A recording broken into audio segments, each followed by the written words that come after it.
Welcome again. I'm going to talk to you in relation to a B453 topic, that's Year 2 GCSE work today, and I'm going to focus on understanding the difference between the principles of training and the different methods of training, and it's really essential for you to be able to incorporate that within your response to questions. So the first thing that we're going to look at here is in relation to training principles. You'll know it now as SPORV, S-P-O-R-V.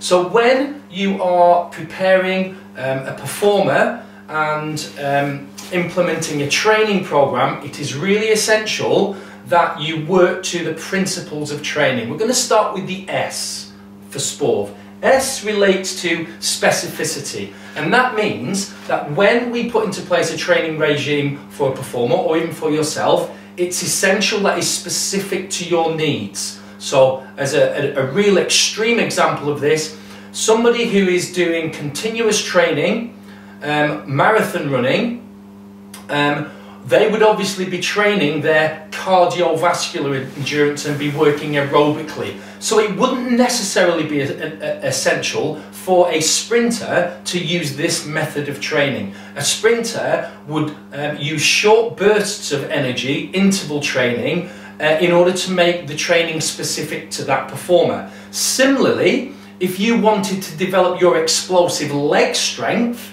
as part of your training program, there is no point in spending too much time in the gym working on your upper body.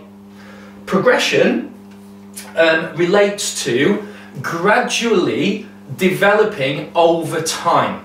So it's in order to make sure that you don't incur any injuries along the way through your training, and that your coach and your training sessions are gradually progressive so that you improve over time. So if you are an athlete hoping to knock 1 second off your 200-meter time, it's unlikely that you're going to be able to achieve that immediately. It will mean different targets set throughout short, medium and long-term objectives over time. Progression. Now overload, that is broken down into different areas. In relation to overload, overload means working the body beyond its normal capacity, and we refer to the FIT principle. So ways that we are able to develop our fitness or our skill over time is by using the FIT principle. That means increasing either the frequency that we train at. So if I'm working on trying to increase my weight by 5 kilograms, I may start by doing 2 1-hour sessions in the gym in order to increase my bulk over time. I find then after 2 or 3 weeks that comes fairly straightforward. So I will increase the frequency by introducing a 3rd session, or by increasing the amount of hours that I attend the gym. So the frequency will increase. Similarly, talking about weight training as another example, I may increase the intensity.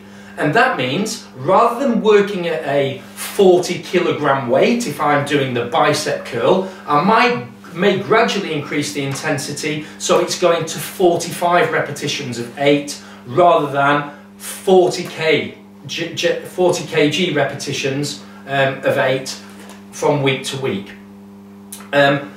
We also look at increasing or decreasing the time. So for example, if I'm a marathon runner, I may well want to extend the amount of time that I train for, so I do 20 hours training a week instead of 18 by week 4 or 5 within the program. Or if I'm a sprinter, I may well want to reduce the time that I'm able to achieve in fulfilling a sprint. The final one relates to type of training. So type of training, that is in relation to varying the type of training. So if I wanted to increase the explosivity of my upper body because I'm an MMR cage fighter, I may well use a big massive tractor tyre as part of my training regime, and I'm continually twisting and turning it because that will increase my core strength over time. So the type of training will change. So that's overload broken down into frequency, intensity, time, and time. We then look at reversibility. That's our fourth principle of training. Reversibility can be a tactical method that performers use. So for example, a bodybuilder may well lift very, very heavy weights building up to a pose down, the Mr. Universe competition for example, but because they're lifting very heavy weights and fewer repetitions, that may increase bulk. But what they need to do is also closer to the event, about 6 to 8 weeks closer to the Mr. Universe competition, they may well want to tone down. So they will reduce the weight that they are lifting and increase the repetitions that they use with a lighter weight. So indeed, reversing the effect so that they tone the body.